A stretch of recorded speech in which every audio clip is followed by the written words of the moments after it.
Hi hello friends, ఈరోజు నేను ఒక మంచి రెసిపీ మీకు చూపించబోతున్నానండి. మైక్రో పాస్తా టేస్ట్ అయితే నార్మల్ పాస్తా కన్నా చాలా బాగుంటుంది. చల్లారిన కూడా టేస్ట్ అనేది సూపర్గా ఉంటుంది. మీరు కూడా తప్పకుండా ట్రై చేయండి.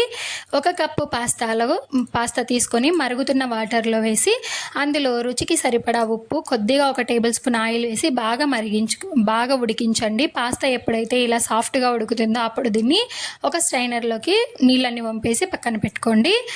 ఇప్పుడు ఒక టేబుల్ స్పూన్ ఆయిల్ వేసి అందులోకి జీలకర్ర, ఉల్లిపాయలు, పచ్చిమిర్చి, క్యాప్సికము, సన్నగా కట్ చేసి పెట్టుకున్న అల్లం వెల్లుల్లిపాయలు, ఒక టమాటా పండు వేసి కట్ చేసుకున్నది, అందులో ఉప్పు, పసుపు, కారం పొడి, ధనియాల పొడి వేసి మీరు ఈ ప్లేస్లో కావాలంటే పాస్తా మసాలా అయినా యూజ్ చేసుకోవచ్చు. నేనైతే పిల్లల కోసం అని యూజ్ చేయట్లేదు.